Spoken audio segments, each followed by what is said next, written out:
My name is Martha Greenfield, and I was standing in the checkout line at Walmart holding a mountain of crayons, notebooks, glue sticks, and 3 packs of paper towels. The cart was already full, but I kept checking the list. My daughter-in-law texted me, afraid I'd missed something. It wasn't even my list. It never is. The young cashier smiled as she scanned the piles. "You must be a teacher," she said, trying to make small talk. I smiled back, though it felt heavy. "No, honey, just a grandmother who doesn't know how to stop bailing her son out." She looked surprised, maybe even sorry for asking. I wanted to laugh it off, but the truth hung there. She handed me the receipt, long enough to use as wrapping paper, and the total made my chest tighten. $247.63. 4th year in a row, right around the same amount. Every August, I swear it's the last time. And every August, I find myself right back here, pushing a cart full of school supplies that my son and his wife forgot to buy. It started small, like these things always do. The first year, they called in a panic the night before school started. "Mom, the stores are cleaned out," Reginald said. "Could you just grab a few things for the kids? We'll pay you back Friday." I didn't think twice. I remembered being a young parent, juggling bills, doing my best. I went to the store, filled a cart, and felt good about helping. Friday came and went. So did the repayment. But I told myself it wasn't about the money. The second year, it wasn't even a call. It was a text from Belinda. "Hey, Mom, you're good at this stuff. Could you pick up what the kids need again? We're buried with work." I sighed, but said yes. That year, I told myself, it's fine. They're busy. I'm retired. I have the time. By the 3rd year, it was an expectation. The forgetting had turned into a routine. No reminders. No thank you. Just silence until I sent a picture of the bags, neatly packed, in the hallway. And now here I was again, year 4. As the cashier bagged the last box of tissues, I glanced at the families around me. Young parents with kids tugging on their sleeves, comparing lunch boxes, arguing over colors. I remembered doing the same with Reginald when he was little. How proud I felt when he'd pick a bright red folder and say, "This one will make me smarter, Mom." Back then, we didn't have much, but we always managed. I worked double shifts at the diner to make sure he started every school year with what he needed. We didn't forget. We planned. We cared. I pushed the cart out to the parking lot. The summer sun already dipping low. The heat rose from the pavement, that sticky August kind of heat that makes everything feel heavier. I loaded the bags into the trunk, one by one. Markers, notebooks, sanitizer bottles, shoes. Every bag carried a little resentment. Not at the kids. They're just children, but at the 2 adults who never seem to learn that love isn't measured by what someone else buys for you. My hands shook slightly as I folded the receipt and slipped it into my wallet right next to the 3 others from years past. I don't even know why I kept them. Maybe I thought someday Reginald would ask how much it all added up to. Maybe part of me wanted proof that I tried, proof that I gave. Before closing the trunk, I stopped and looked at the reflection in the rear window. A tired face, kind eyes, maybe too kind. My late husband used to tell me, "Martha, you can't fix grown people." He was right. I just didn't want to believe it. On the drive home, the receipt kept sliding out of the cup holder, brushing my hand like it wanted to remind me it was there. Each bump in the road made the plastic bags rustle behind me. It sounded like whispers, soft and accusing. I turned up the radio, but even the music couldn't drown it out. When I got home, I stacked the bags neatly by the door, so I wouldn't forget to drop them off tomorrow. It was almost funny, me making sure I didn't forget, when the whole reason I was doing this was because they did. I sat down at the kitchen table, pulled out the receipt, and started writing the date on it. My handwriting looked shaky. I realized I was tired in a way that sleep doesn't fix. I thought about my pension check, how I'd planned to use this month's leftover money to fix the porch railing, or maybe take a day trip with the church ladies. Instead, it went into markers and glue sticks for children whose parents hadn't even bothered to text a thank you last year. There's something about being a mother that keeps your heart open even when your wallet shouldn't be. But as I looked at that stack of receipts, I felt something shift. It wasn't anger exactly. It was more like a quiet ache that finally turned into clarity. For years. For Augusts. For piles of shopping bags. For times I told myself it was okay. I picked up the phone, thought about calling Reginald to let him know I'd finished the shopping. But I stopped myself. I realized that every time I call first, I make it easier for them not to think about what they're doing. Maybe silence would say more this time. I placed the phone back down and sat there for a moment, watching the sun fade out of the kitchen window. The street was quiet. Somewhere next door, I could hear the faint sound of a boy laughing. Probably Janice's grandson, Devin. He's always out front helping her carry groceries. He's polite, a good kid, the kind you hope does well. I closed my eyes and took a long breath. My back ached. My heart felt heavier than my grocery bags. And the receipt stared up at me like a tiny truth I couldn't unsee. I whispered, to no one in particular, "This can't keep happening." And for the first time, I actually meant it. It all began 5 years ago, though sometimes it feels like yesterday. Reginald had just lost his job at the printing company. I still remember the call, his voice low, defeated. "Mom, they shut down the whole department," he said. "I don't know what I'm going to do." At the time, I was just a few months into my retirement. I'd worked 39 years at the post office, never made a fortune, but I'd managed to save. I told him, "You'll find something else, son. You're smart. You'll land on your feet." He didn't sound so sure, but I meant every word. That first August after his layoff, when school shopping came around, I offered before he could even ask, "Let me get the kids' supplies this year." I told him, "It'll help while you get back on your feet." He hesitated at first, but Belinda was quick to accept. "That would be such a help, Mom," she said. "Just this once, I promise." I believed her. Why wouldn't I? That first year, I felt good about it. I enjoyed picking out things for the kids. I even took them with me. They ran up and down the aisles, laughing, holding up folders with cartoon characters, arguing over who got the sparkly pencil case. I could see how happy they were. It made me feel useful again, needed. When you retire, that feeling can fade quicker than you expect. I paid the bill without a second thought. It was about $180. I remember because I'd written it in my checkbook like I always do. Belinda said they'd pay me back as soon as Reginald found another job. I told her not to worry about it. I was just glad the kids wouldn't have to start school empty-handed. The next year, though, things didn't improve much for them. Reginald picked up part-time work at a warehouse, and Belinda started babysitting. They were managing, but just barely, or so I thought. When August rolled around again, I called to see how everyone was doing. Belinda sounded tired.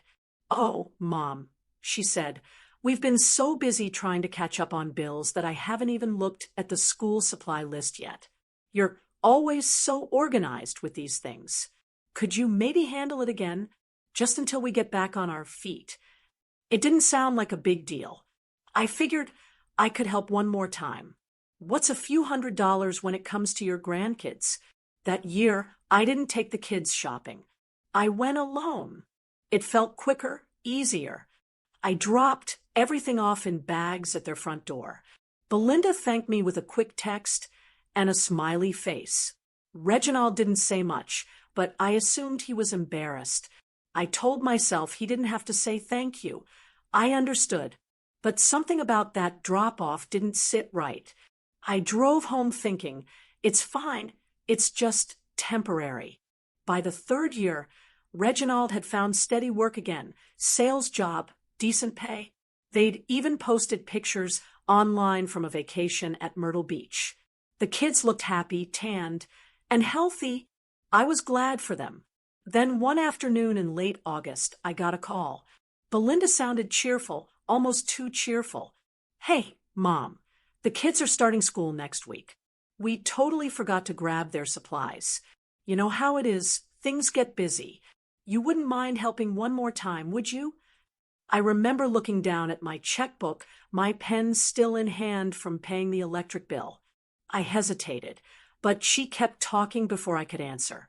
"You always find the best deals," she said, "and you know what they need better than anyone." I could have said no. I should have said no. But instead, I said, "I'll see what I can do." It was the same store, same aisles, same feeling in my chest. That year, I spent nearly $230. When I dropped the bags off, Belinda didn't even come out to say hello. She sent one of the kids to grab them from the porch. That night, I sat on my couch, the TV playing some game show I wasn't really watching.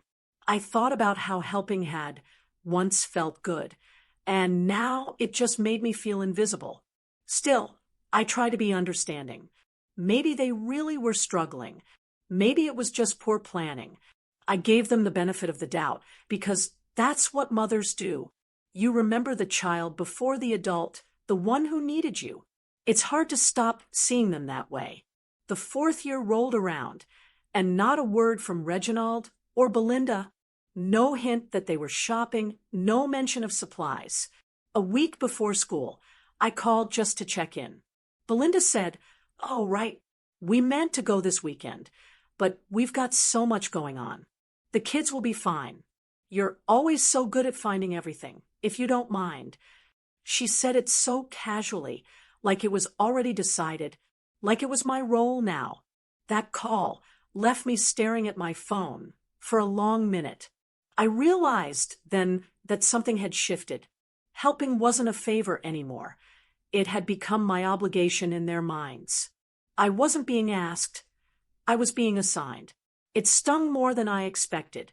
I thought about my own mother, who used to tell me, if people stop saying thank you, it's because they've stopped seeing what you're doing as help.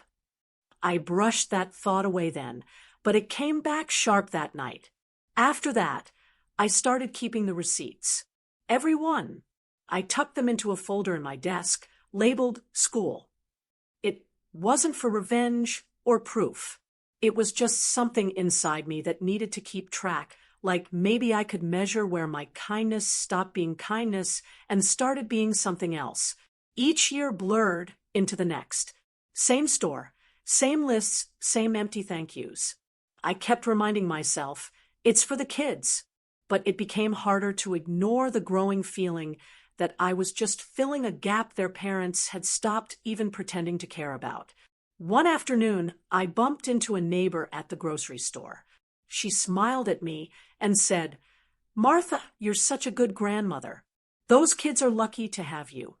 I smiled back, but deep down, I wondered if being good meant never saying enough was enough. That night, I sat on my porch, watching the sunset paint the sky orange and gold.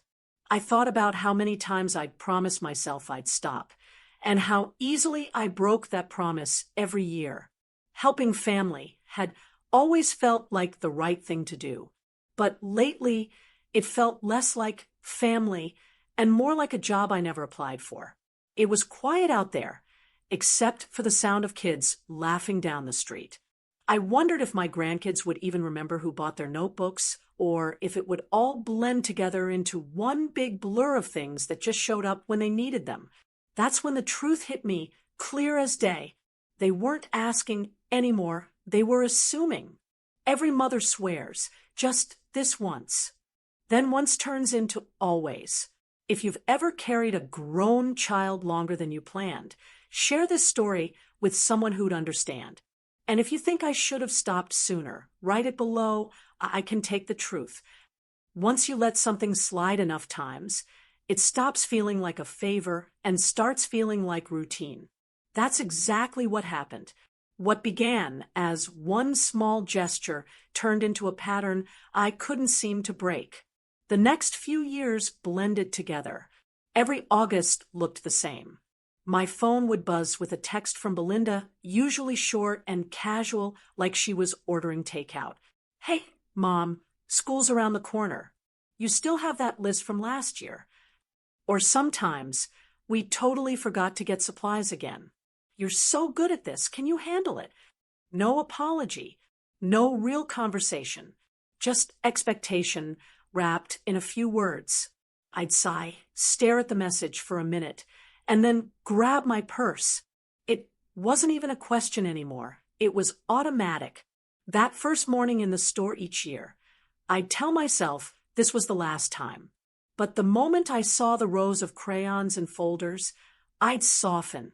I'd think about the kids walking into class without the right things, and my heart would give in before my head could catch up.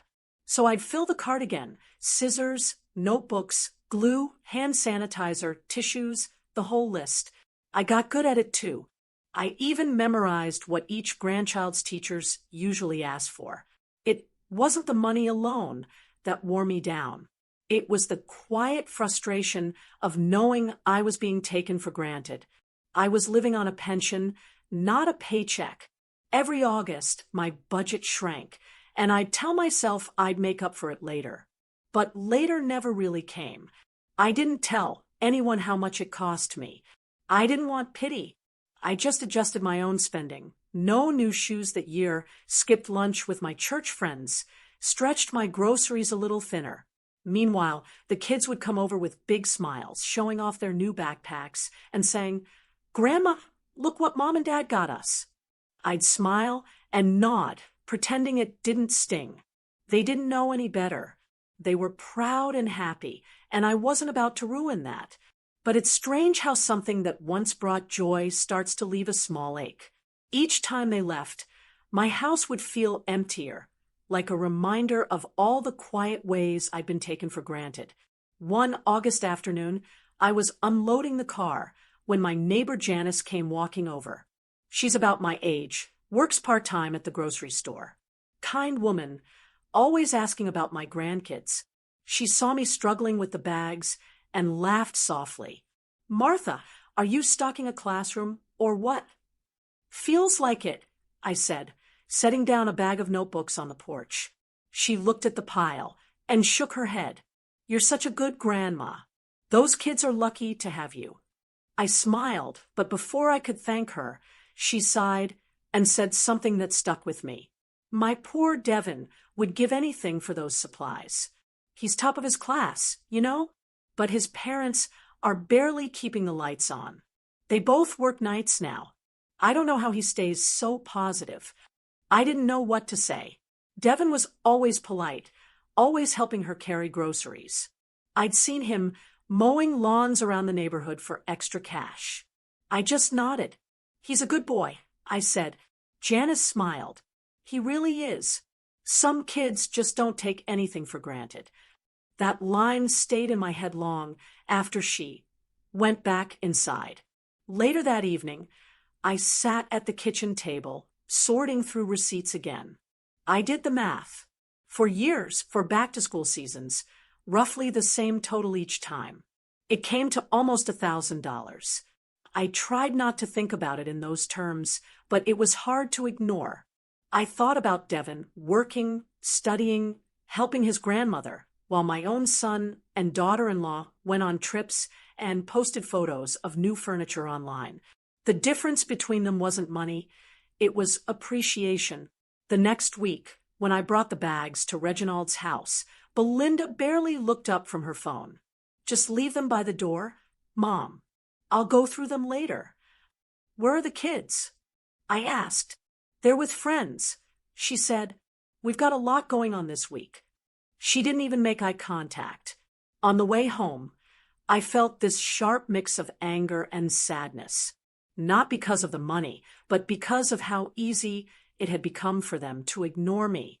They treated my help like it was part of their household routine, not an act of love.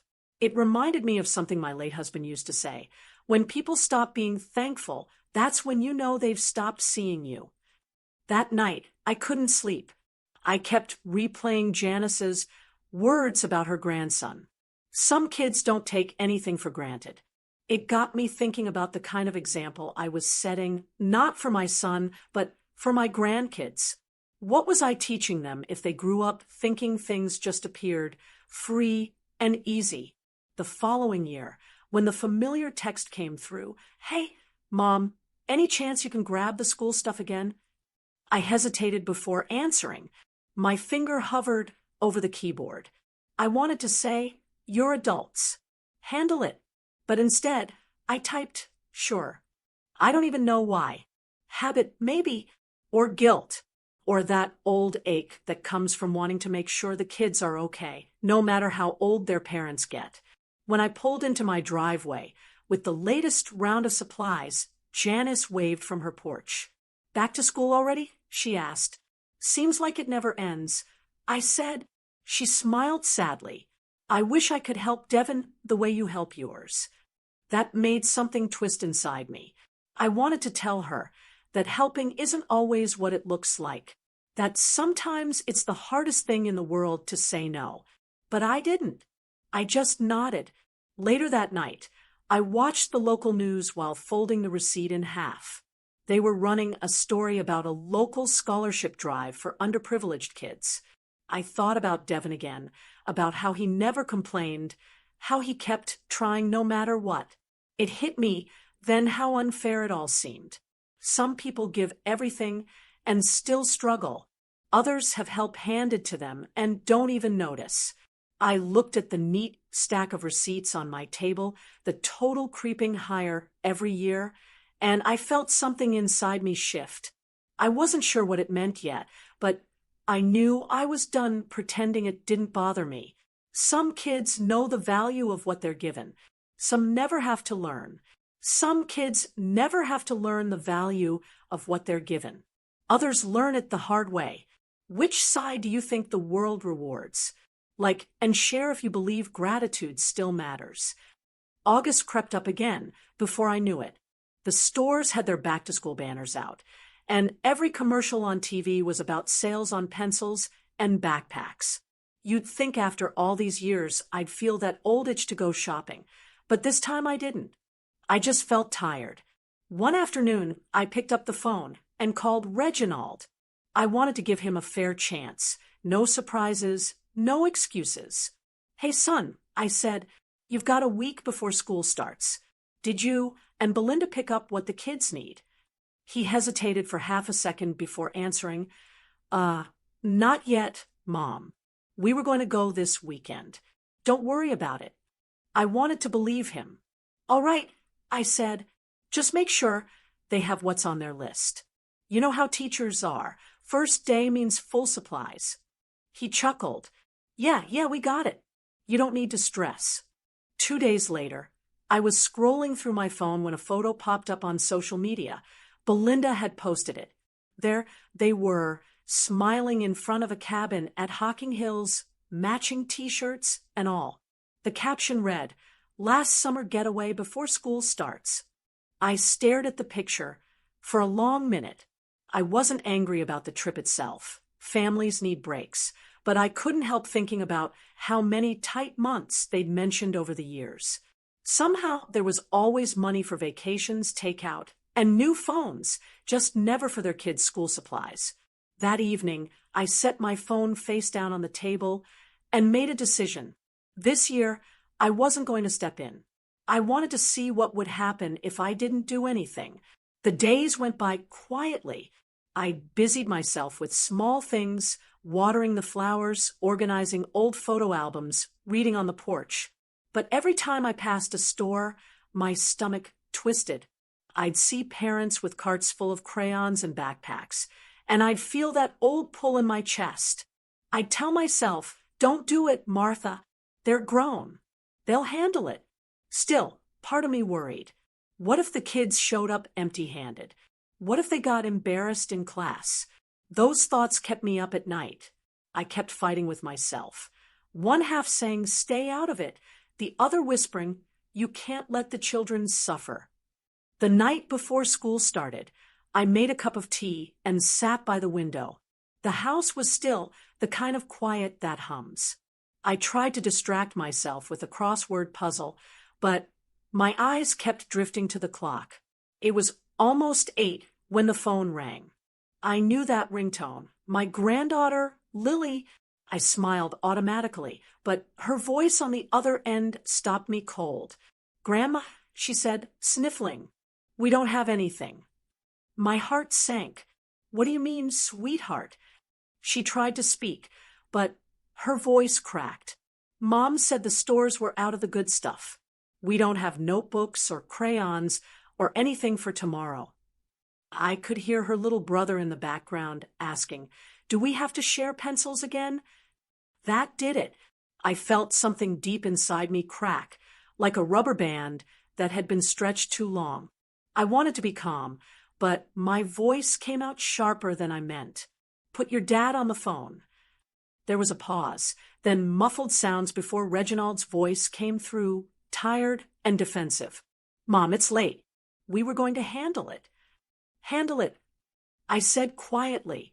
"Your daughter just told me she has nothing for school tomorrow." He sighed. "Belinda had to work late. We'll grab what we can in the morning." "Tomorrow," I repeated. "Reginald, you've had weeks." "I know, Mom. It's been hectic." That word, hectic, nearly made me laugh. Life is always hectic. It was hectic when I worked 2 jobs. It was hectic when I raised him alone after his father passed. But I still made sure he had what he needed. I didn't say all that, though. I just sat there holding the phone, feeling the kind of disappointment that's heavier than anger. Finally, I said, "I'll bring over what I have here. They can use that for now." He didn't argue. He just said, "Thanks, Mom," like it was a given. When I hung up, I sat there for a moment, staring at the wall. My tea had gone cold. I went to the hallway closet, where I keep spare supplies, leftovers from previous years. There were half-used notebooks, extra pencils, a few unopened boxes of crayons. Enough to get them through the first week. Maybe. As I packed the items into a paper bag, I caught myself shaking my head. The whole thing felt familiar, but this time it hit differently. I wasn't frustrated about the money. I was heartbroken about what it said about them. I drove over just after 9. Their house lights were still on. Belinda opened the door, phone in hand, expression flat. "Oh, Mom, you didn't have to do that," she said. I handed her the bag. "I didn't, but the kids shouldn't go to school unprepared." She took the bag without meeting my eyes. "Thanks. We were going to get it done tonight." Behind her, I could see Lily sitting on the couch, hugging her backpack like it was empty hope. My grandson was lining up toy cars on the floor. They both looked up at me with small, tired smiles. "Good night, babies," I said softly. "Do your best tomorrow." They nodded. I left before Belinda could say anything else. Driving home, the roads were empty. The streetlights flickered past like slow blinks. I felt a strange calm. Not the peaceful kind, but the kind that comes after you finally hit your limit. When I pulled into my driveway, I sat in the car for a minute with my hands still on the steering wheel. I thought about that phone call, about Lily's little voice saying, "We don't have anything." It echoed in my head like a bell you can't unring. That sound, the fear and embarrassment in her voice, broke something in me that night. I realized I couldn't keep pretending that my help was fixing anything. It was only making them lazier, more comfortable in their excuses. I'd been protecting my grandkids from feeling disappointment, but maybe the lesson they really needed was for their parents to step up. As I turned off the car and gathered my things, I whispered to myself, "No more." I wasn't sure what that meant yet, but deep down I knew something was about to change. The next morning, I woke up before sunrise. I hadn't slept much anyway.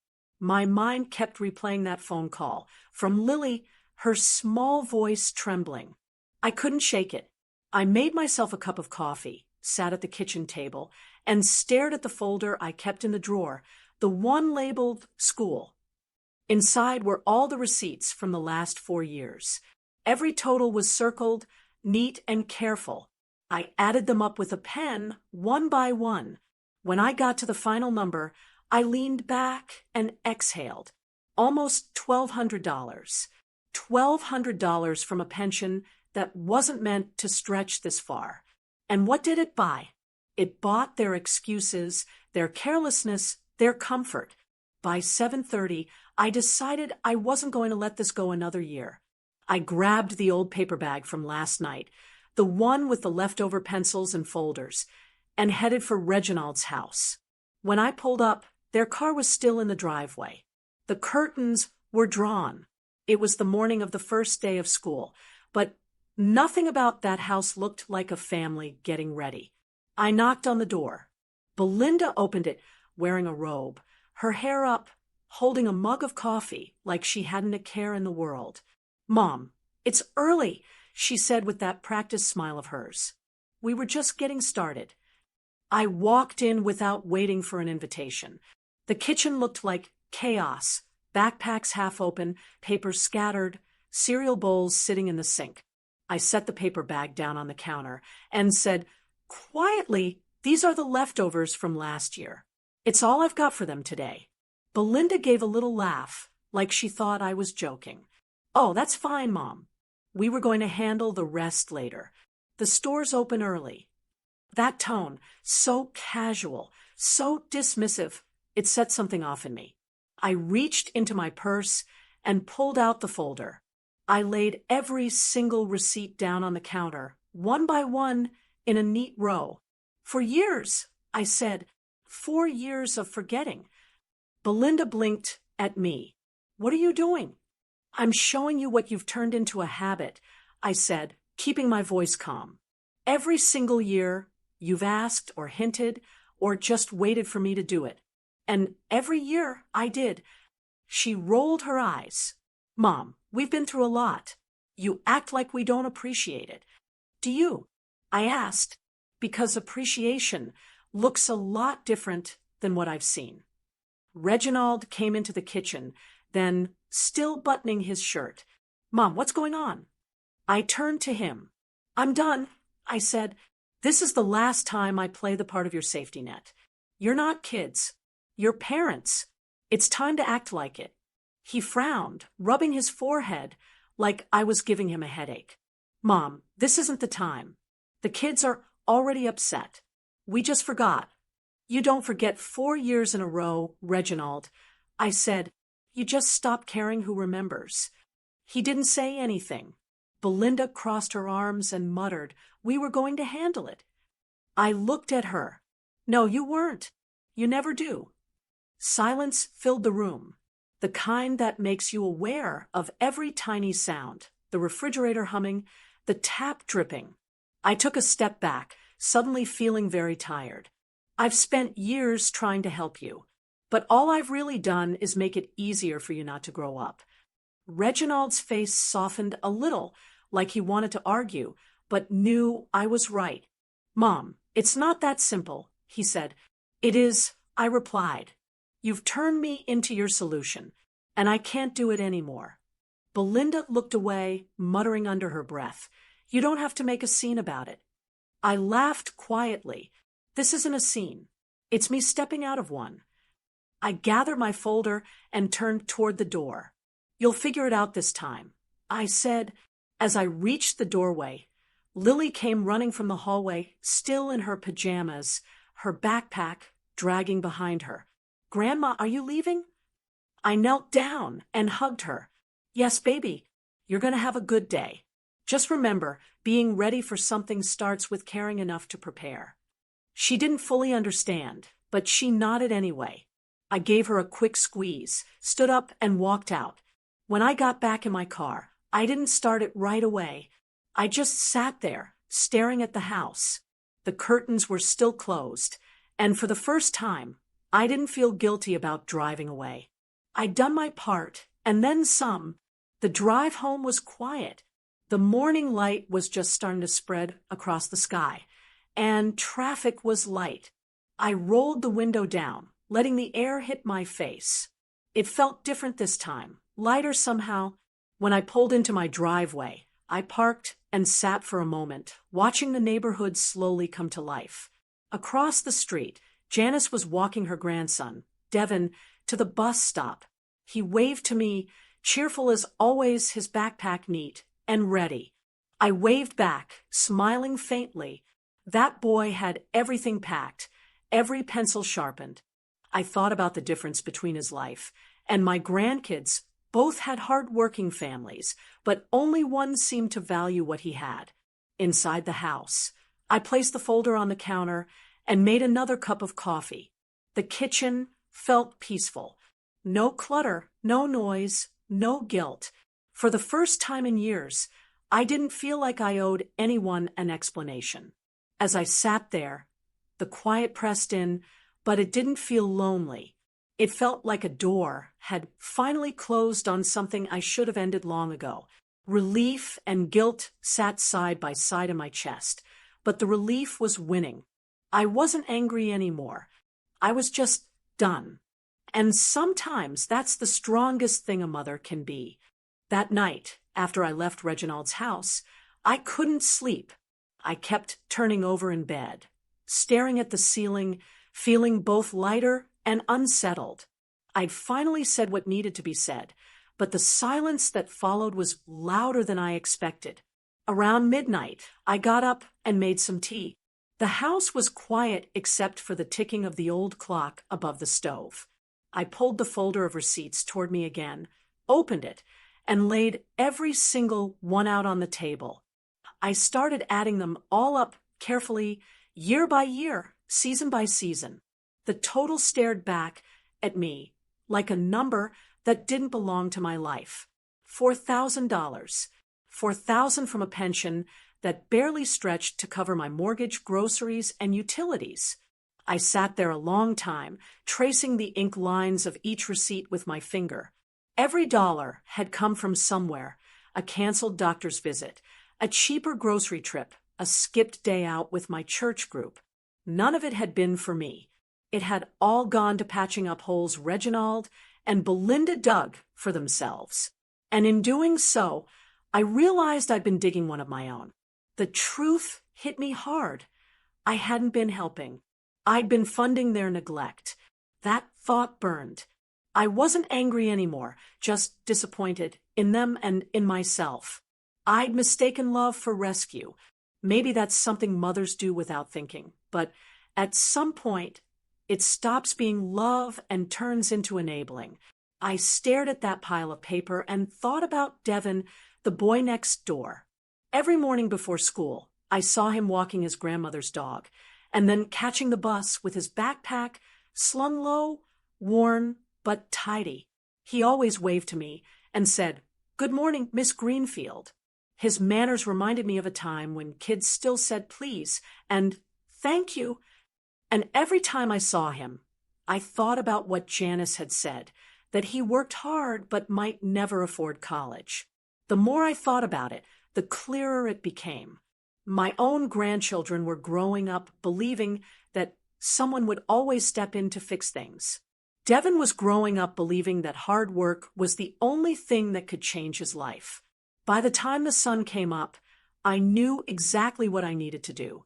I got dressed, grabbed my purse, and headed to the credit union. I banked there for years. They knew me by name. When I walked in, the teller smiled. "Good morning, Mrs. Greenfield. You're early today." "I've got something important to do," I said. She directed me to one of the financial officers, Ms. Yates, a polite woman about my son's age. She led me into her office and asked, "What can I help you with today?" I set my folder of receipts on her desk and said, "I want to open 2 education funds." She smiled. "For both of your grandchildren?" "One for them," I replied, "and one for my neighbor's grandson, Devin Mitchell." Her pen stopped midair. "Oh, so not family?" "No," I said. Not by blood. Anyway, she looked unsure. Are you sure you want to do that, Mrs. Greenfield? We can set up a single family account, and you can decide later how to distribute it. I shook my head. No, I want them separate. She hesitated, then nodded. All right. How would you like to divide the amount? I pulled a slip of paper from my purse where I'd written down two figures. $5,000 for my grandchildren, in my name as trustee, and $5,000 for Devin Mitchell. I want both to collect interest until they turn 18. Ms. Yates blinked, surprised. That's very generous. May I ask why two accounts? I smiled faintly. Because one family needs to learn the value of what's given to them, and the other already knows it. She sat back in her chair, thoughtful. That's quite a statement. It's not meant to be dramatic, I said. It's just the truth. My son takes help for granted. Devin's family works themselves to the bone and still struggles, but that boy never complains. I see him study, help his grandmother, and still find time to smile. I'd rather my money reward effort, not excuses. Ms. Yates looked at me with quiet respect. That's admirable, she said, and brave. It's necessary, I replied. We spent the next half hour signing papers. She walked me through the details, the deposit slips, the interest rates, the terms of withdrawal. I listened carefully and made sure everything was written exactly the way I wanted it. When we were done, she handed me two folders, one blue and one green. This one's for your grandchildren, she said, sliding the blue folder across the desk. And this one's for Devin Mitchell. I ran my hand over the green one, the color of new beginnings. You're sure about this? She asked again. I nodded. I am. She smiled softly. You know, Mrs. Greenfield, not everyone would do something like this. Maybe that's the problem, I said. People give to whoever cries the loudest, not to whoever tries the hardest. She didn't have an answer for that, so she just shook my hand and said, Good luck.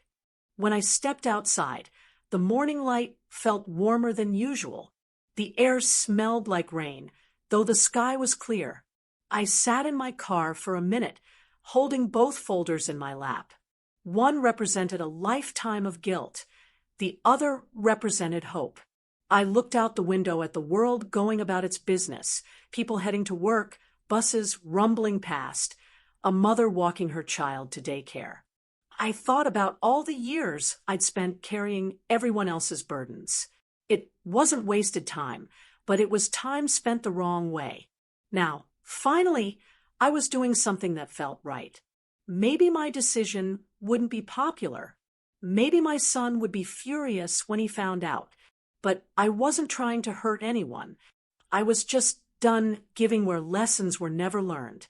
As I started the car, I looked down at those folders one last time and said, quietly, this is my new kind of help.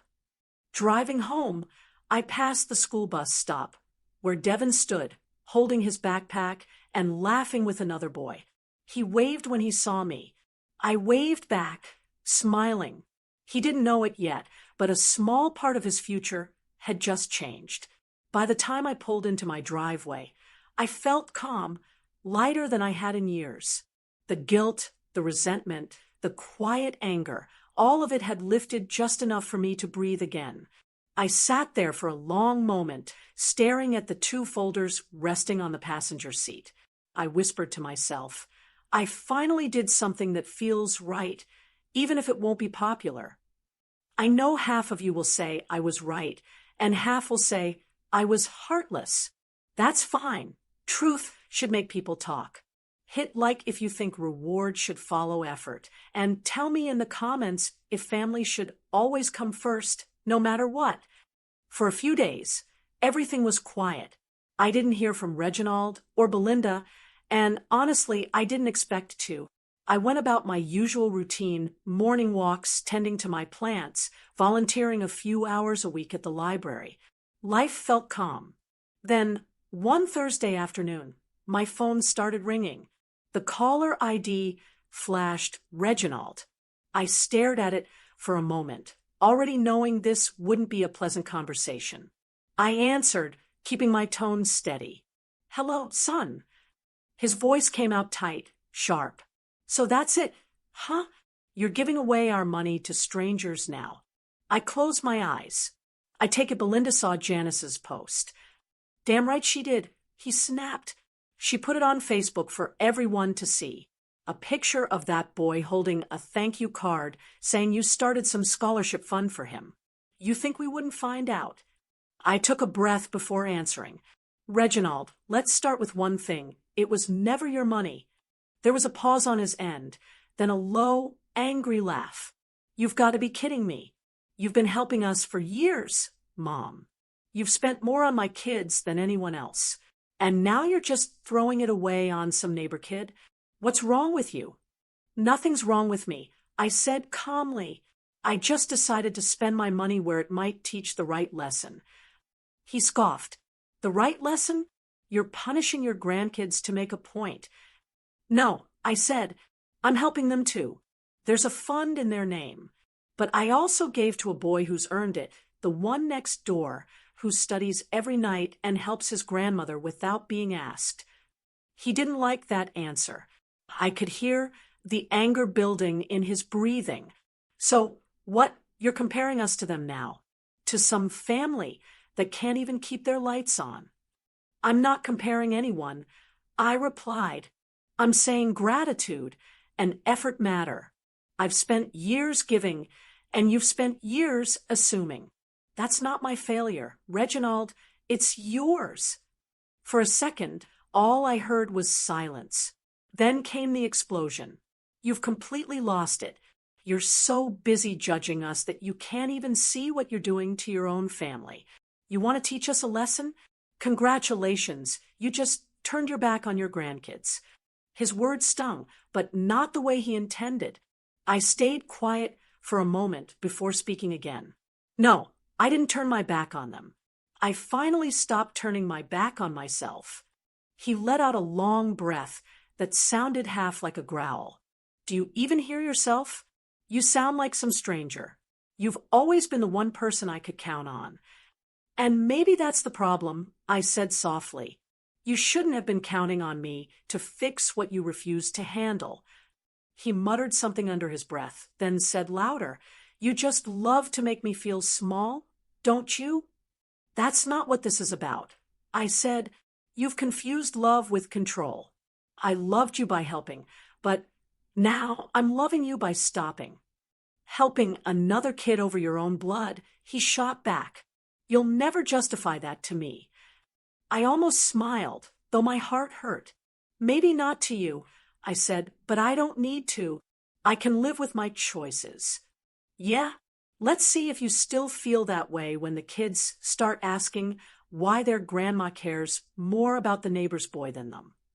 That hit harder than I expected. He knew exactly where to aim. I said quietly, "Maybe they'll learn to see it differently one day. Maybe they'll understand I wasn't rewarding someone else. I was rewarding effort. And maybe they'll start to show some of their own." He sighed sharply. "You're unbelievable." "Maybe," I said, "but I'm done being used." There was another pause, then the sound of him exhaling hard through his nose. "You know what? You do whatever you want, Mom. But don't call me when you realize what you've done." He hung up. The line went dead. And for a long time, I just sat there, the phone still in my hand. The quiet that followed felt heavier than the argument itself. Part of me wanted to cry, but I didn't. I just set the phone down, leaned back in my chair, and let the words replay in my head. "You're punishing the kids. You turned your back on your family. Was I finally holding them accountable for once?" I looked out the window and saw Janice's yard across the street. Devin was helping her rake leaves, laughing about something she said. There was no bitterness in him, no sense of entitlement. Just a kid doing what needed to be done. That sight steadied me. That evening, Belinda posted something online. A vague message, but I knew who it was meant for. Funny how some people preach about family values while donating to everyone but their own. I didn't comment. I didn't even react. Let people think what they wanted. The people who knew me knew I didn't do things for show.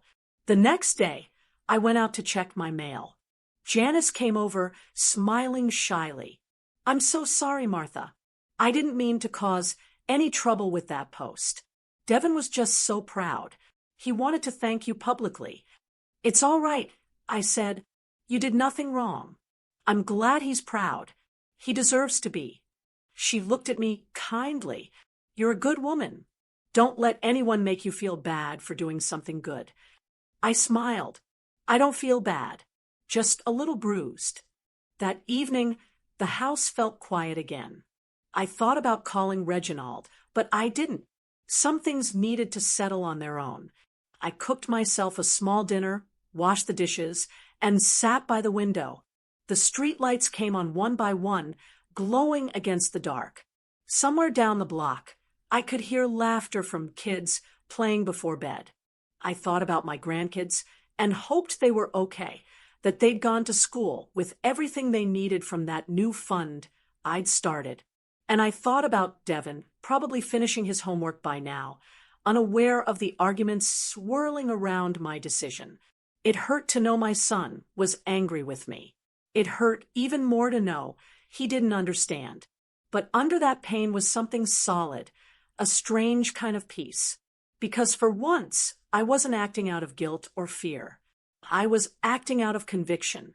I looked down at the folders on my coffee table, the blue one for my grandkids, the green one for Devin, and I smiled faintly. It hurt, yes, but it was an honest hurt. The days that followed were quiet, too quiet, if I'm being honest. No calls, no texts, not even a small message from Reginald or Belinda. It was as if someone had pulled a curtain closed between us. At first, the silence felt like a punishment. I'd pick up my phone, half expecting a message that never came. Meals felt longer. The house felt emptier. It's funny how you can live alone for years and not feel lonely until the people you love decide to give you distance. But after a week or so, the quiet started to feel different. Peaceful, not painful. I began to notice things I hadn't in a long time. The way the light hit the kitchen counter in the morning, the sound of birds outside my window, the rhythm of my own breathing without tension behind it. I threw myself into small routines, cleaning out the pantry, pruning the roses, walking every morning before the sun got too hot. There's something about working with your hands that steadies your heart. Janice would wave to me from her porch some mornings. We'd chat a bit about the weather or the neighborhood, nothing heavy. She never mentioned Reginald or Belinda again, and I appreciated that. Then one afternoon, about 3 weeks later, there was a knock on my door. When I opened it, there stood Janice and Devin. He was holding something behind his back, smiling from ear to ear. "Hi, Miss Greenfield," he said shyly. "We came to say thank you." I tried to protest. "Oh, sweetheart, you already thanked me plenty. You didn't have to." Before I could finish, he handed me a card. Handmade, folded carefully down the middle. The front had his name written in neat block letters, surrounded by little pencil drawings of books and stars. Inside, in a boy's uneven handwriting, it said, "Thank you for believing in me. I'll make you proud, Miss Greenfield. Love, Devin." I didn't say anything for a second. My throat tightened, and my eyes filled before I could stop them. It wasn't pride that made me cry. It was peace. All those years of pouring myself into people who couldn't see the effort. And here was this boy who noticed every bit of it. I reached out, put a hand on his shoulder, and said, "You already have, sweetheart." Janice smiled, eyes shining. He's been saving for his school books with his lawn money. Said he wanted to make sure he earned the rest. I nodded, speechless. After they left, I sat with that card for a long time. I placed it on the kitchen counter, right beside the blue and green folders. I realized then that what I'd done wasn't about fairness. It was about balance. I wasn't trying to punish anyone. I was just choosing where my help made a difference. A few more weeks went by. Fall was coming, and the air carried that crisp smell that always makes me think of new beginnings. I started baking again, something I hadn't done much of since my husband passed. There's comfort in the smell of bread in the oven. It fills the house, makes it feel like life is happening again. Then one morning, I noticed a new email in my inbox. The sender's name stopped me in my tracks. Belinda. I opened it, expecting another argument, maybe even a lecture. But it wasn't that. It read, "Hi, Mom. I wanted to let you know we're handling the kids' school expenses this year. Reginald picked up some extra hours, and I started a part-time job at the daycare down the road. We're fine. The kids are fine. I know things have been tense. I just wanted to say thank you for everything you've done and for helping us see things more clearly. Belinda." I sat there staring at the screen, not quite sure how to feel. There were no big apologies, no flowery words, but it was something more honest than anything I'd heard from her in years. I didn't reply right away. I read it twice, maybe 3 times. The more I looked at it, the more my shoulders eased. Maybe they finally understood. Maybe that silence I'd felt wasn't just anger. It was them thinking, reflecting, maybe even feeling the weight of what I'd been carrying for so long. That night, I stepped outside and looked across the street. Janice's porch light was on, and I could see Devin inside, hunched over his books. My grandkids were probably doing the same somewhere across town. Different homes, different lessons, but maybe both learning something new this year. I stood there a while, arms folded, watching the streetlights blink on one by one. I didn't feel angry or smug or even proud, just steady. It's strange how doing something controversial can bring you peace. I knew some people would never understand why I helped another child outside my family. But standing there, I realized it wasn't about who got what. It was about me finally deciding how I wanted to live the rest of my life. No resentment, no guilt, just honesty. A few days later, Reginald called. I didn't answer the first time. But when he called again, I picked up. His voice was calmer. "Mom," he said quietly, "Belinda told you we're figuring things out." "She did," I said. He hesitated. "I guess we just didn't realize how much we were putting on you. I should have known better." "That's a good start," I said. He chuckled softly. "I'm not great at saying sorry." "I noticed," I said, smiling a little. There was a pause. "The kids miss you," he added. "We all do." My heart softened. "I miss them too. Tell them Grandma's always here, but from now on, I expect their parents to lead the way." He agreed. We didn't rehash old arguments. We just talked like 2 people finally standing on equal ground. After we hung up, I made myself a cup of tea and sat at the table with Devin's card in front of me. The handwriting looked even sweeter now, knowing it came from a boy who appreciated everything he was given. The night felt calm, the kind of calm that only comes when a chapter has truly closed. I looked around my small kitchen, quiet, warm, filled with the faint smell of fresh bread, and I smiled to myself. Maybe, just maybe, they finally felt what I'd been carrying all these years. The seasons rolled by, and before I knew it, another summer had come and gone. The air had that early September smell again, fresh notebooks, cut grass, and a bit of nervous excitement floating around the neighborhood.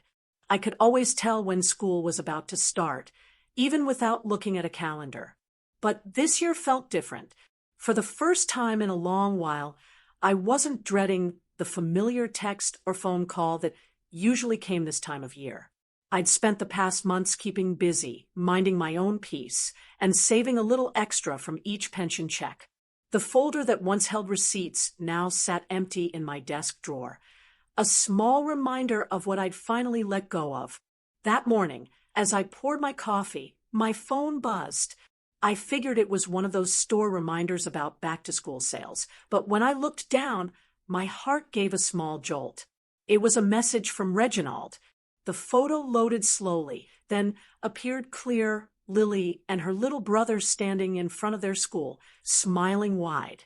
Each had a new backpack, crisp notebooks sticking out, and bright-colored sneakers that actually matched. Below the picture was a simple text. "We got it this year, Mom. Thank you for everything." No emojis. No over-explaining. Just that. I stared at it for a moment, feeling a wave of something soft and steady wash over me. It wasn't pride, exactly, it was relief. The kind that seeps in quietly and settles somewhere deep inside. For years, I'd carried them, thinking that was what love meant. But standing there, looking at that photo, I realized this was what real love looked like. Parents doing what they're supposed to, children smiling without guilt or worry, and a grandmother finally allowed to just be one. I replied, simply, "They look wonderful. I'm proud of all of you. Have a good first day." Then I set the phone down and smiled to myself. It didn't matter if he replied or not. That one photo said everything I'd been waiting to hear. Later that week, Janice stopped by while I was trimming my front hedge. She waved a rolled-up newspaper in the air like it was a winning ticket. "Martha, you're not going to believe this," she said, grinning from ear to ear. I wiped my hands on my apron. "What's all the excitement?" She unrolled the paper and pointed to a small photo near the bottom of the local section. There was Devin, standing next to his school principal, holding a certificate. The headline read, "Local student wins Youth Achievement Award and college grant." My chest swelled. "That boy did it," I said, my voice catching a little. Janice nodded proudly. "He wrote about you in his essay. Said he learned from a neighbor that hard work only means something when you stay grateful." I blinked hard, trying not to get emotional. "That child's going to go far," I said. "He already has," Janice replied. "And I wanted you to see it before the paper sold out." She handed me the clipping, and I promised to keep it safe. After she left, I sat on my porch with that newspaper on my lap, thinking about everything that had changed in just 1 year. My son had stepped up. My grandkids had what they needed because their parents provided it, not because I swooped in. And Devin, well, that boy had proven what I already knew. When someone values what they're given, they multiply it. I thought about how many sleepless nights I'd spent feeling guilty for setting boundaries. How many times I'd wondered if I was being too harsh, too cold, too unmotherly. But in the end, the world didn't fall apart. It got better. Later that afternoon, I went through my mail and set aside my monthly pension check. For the first time in years, I didn't have to earmark any of it for school stuff. I didn't have to plan a trip to Walmart or make lists of crayons and folders. The check sat there, untouched, like a quiet symbol of something I'd regained: control, dignity, peace. I made myself a simple dinner, just soup and bread, and ate it while the evening news played softly in the background. They were talking about rising costs and families struggling with back-to-school expenses, and I found myself whispering a small prayer for those parents, not because I pitied them, but because I finally understood how easy it is to fall into the trap of always giving, thinking it'll fix everything. As the sun dipped below the trees, my phone buzzed again. This time, it was a picture from Belinda, just the kids sitting at the table, doing their homework. Her caption was short: "They're focused this year. Thank you again for pushing us to do better." That message wasn't flashy, but it meant more than any gift or apology. It meant they were trying. I leaned back in my chair and smiled. Maybe people really could change once they stopped being cushioned from consequence. Maybe all it took was one hard boundary and a little silence. Before going to bed, I took Devon's thank you card out of the drawer and placed it next to the newspaper clipping. Together, they told a story no one else needed to understand but me. A story about learning, not teaching. About giving in ways that actually help, not just comfort. Sometimes, doing the right thing doesn't feel good at first. It can hurt, and it can make people angry. But with time, it turns into something solid, something peaceful. That night, as I switched off the light, I felt lighter than I had in years. No guilt, no waiting for the next request, no dread of being needed for the wrong reasons. For the first time in a long time, I kept my pension check intact. Every cent of it. And that, to me, felt like a new beginning. Some people will say I went too far. Maybe I did. But when I look back at everything that happened, I know one thing for sure. I was tired of watching my effort feed carelessness. For years, I thought helping meant love. I thought being a good mother meant stepping in whenever my children stumbled, even when they stopped trying to stand on their own. I believed that if I just kept giving, one day they'd learn from my example. But instead, they learned to lean. It's not easy to admit that. A mother's heart doesn't like boundaries. We're wired to give, to fix, to fill in the gaps. But somewhere along the line, giving turns into enabling. It stops being kindness and becomes convenience for them, not for you. The day I decided to stop, I didn't do it out of anger. I did it because I finally understood that love without limits becomes permission. I'd been giving my son permission to stay the same. Sometimes the hardest thing isn't saying no, it's saying no after years of saying yes. I still remember the first time I didn't buy those school supplies. It felt cruel. I cried that night, wondering if I'd made a mistake. But the truth is, that decision changed everything, for them and for me. They learned to take responsibility. I learned to let go of guilt.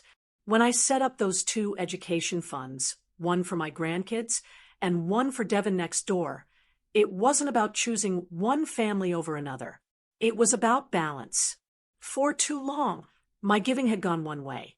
It was time for my generosity to mean something again. I don't regret helping that boy. Not one bit. I regret not teaching my son sooner that love isn't an allowance. When Devon wrote me that thank you card, I saw something I hadn't seen in years, gratitude without expectation. That kind of appreciation makes every sacrifice worth it. And when my son finally took care of his own kids, I realized something else. Sometimes people can't see the value of what you do for them until you stop doing it. That's not bitterness. It's truth. We can't buy respect, but we can teach it, even if it costs us comfort. I think about that lesson often.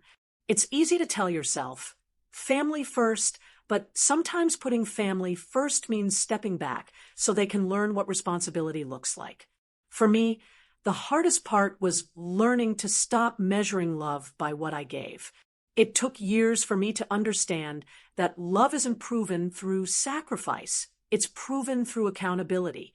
There were nights I questioned myself, wondering if my grandkids would think I didn't care. But over time, I saw the difference. They started showing pride in what they had done. Their parents worked harder. The cycle changed. That's what real help should do. It should change things. When I see Devon walking home from school, now, backpack full, head high, I smile.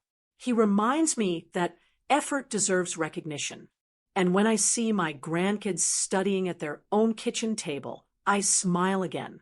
They remind me that tough love isn't the opposite of love. It's just another form of it. Looking back, I don't regret a single decision. I just wish I'd had the courage to make it sooner. I know not everyone will agree.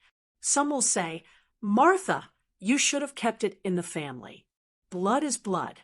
Others will say, you did the right thing. You gave to where it mattered most. And maybe both sides are right in their own way. That's the beauty and burden of choices. You can only make them with the heart you have at the time. But I hope anyone listening to my story remembers this. Giving endlessly doesn't make you good. It makes you tired. Real goodness comes from giving with wisdom, not guilt. If I've learned anything, it's that there's a line between helping and enabling, and it's thinner than you think. You cross it one small favor at a time until one day you wake up realizing you've been carrying the same people who were supposed to walk beside you. Setting boundaries doesn't mean you stop caring.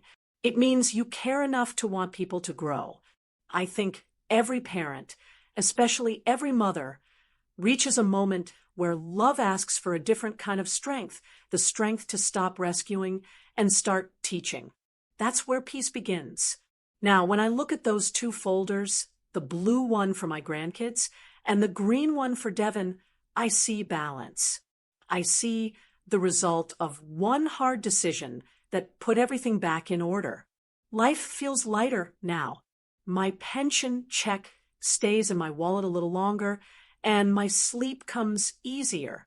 There's no more resentment, no more waiting for the next favor call. Just quiet satisfaction. Some nights, I sit on my porch watching the sunset, and I think about how simple peace really is when you stop letting guilt run your life.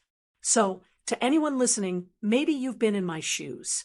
Maybe you've been helping someone who doesn't help themselves. Maybe you've spent years trying to prove your love by giving more than you should. If that sounds familiar, I want you to ask yourself something. Are you helping them grow, or are you helping them stay the same? That's the question that changed my life. Now, I'd love to hear from you. Tell me what you think.